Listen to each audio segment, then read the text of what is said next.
Здравейте, приятели! Както някои от вас може би знаят, отскоро новата ми страст е кросфита. Това е спорт, който работи за цялостното ви здравословно състояние, развивайки 6 основни компонента, а именно сила, бързина, експлозивност, издръжливост, гъвкавост и координация. Това, което ми харесва в тренировките, е, че всеки път имам предизвикателство пред себе си и по този начин съм силно мотивиран. Друго предимство на кросфит тренировките е, че са много интензивни и по този начин спомагат за по-голямото количество изгорени калории и съответно ускоряването на метаболизма ви. Имах идеята да започна да правя видеоклипове на тренировките, които изпълнявам. Ще опитам да снимам по една тренировка в началото на всяка седмица и се надявам да има интереси от ваша страна. Възползвайки се от страхотното време и наличието на оператор, на който съм наистина благодарен, днес проведох първата си тренировка пред камера. Моля да бъдете снисходителни към ораторските ми способности, качества, защото все пак още се уча. Здравейте, приятели! Наскоро имах предложението и ми хареса идеята да снимам тренировките, които практикувам. Така че днес ще проведа първата си такава тренировка. Знаете, че обичам да тренирам екстремно. Такава ще бъде днешната тренировка. Представлява 8 задни салта и след това ходене 50 метра на ръце за време. Хубавото на този вид тренировка е, че не ви трябват никакви поддръжни средства, освен място, където да изпълните тренировката и съответно добра загрявка. Трябва да загреете хубаво глезените си, тъй като те ще поемат удар от задните салта. Трябва да загреете хубаво раменния пояс, тъй като основната тежест ще бъде върху ръцете, лактите и китките ви. Така че много хубаво трябва да ги загреете преди тази тренировка. Време е да обясним и как трябва да изпълнявате движенията в нужната тренировка. Все пак не всеки се справя с тях. Първото движение е задното салто.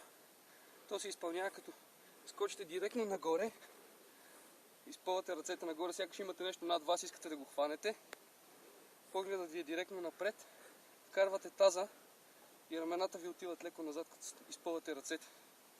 Получава се така, само че по този начин. Само че таза ви отива напред. Сега в момента не го правя, защото иначе ще направя салтото. Сега ще ви направя една демонстрация. Как се изпълнява задно салто.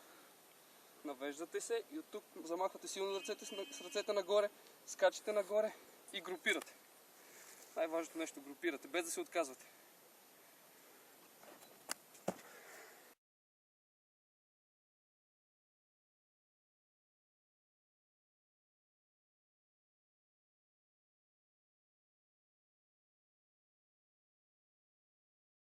Това беше задно салто.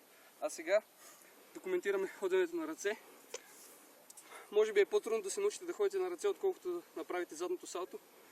Тъй като задното салто може да отидете в някоя зала да го научите, тъй като той изисква по-скоро не толкова техника, колкото престрашаване да се хвърлите назад. А за ходенето на ръце ви се изисква практика. Да могат да ви свикнат мускулите на предмишниците, на рамената, да издържат тежестта на тялото ви. Ходенето на ръце, основната функция е на рамената и на кръста. Те трябва да са стегнати, трябва да сте с хубаво изпънати ръце. Все едно, че казвате не знам и вдигате ръцете нагоре, тогава кръста ви е изправен и той не се натоварва. И много е важно да балансирате с китките.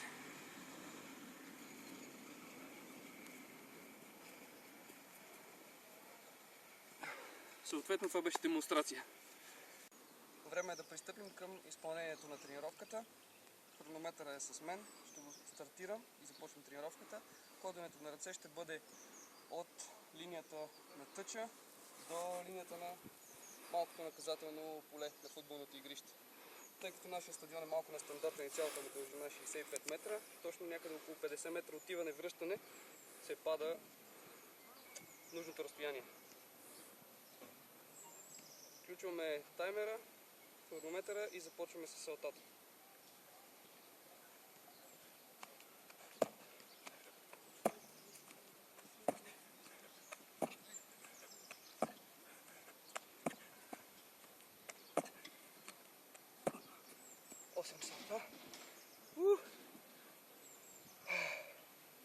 Не е толкова трудно, обаче направо ви се завива свят след това.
Имаме на телефона 2 минути и 38 секунди.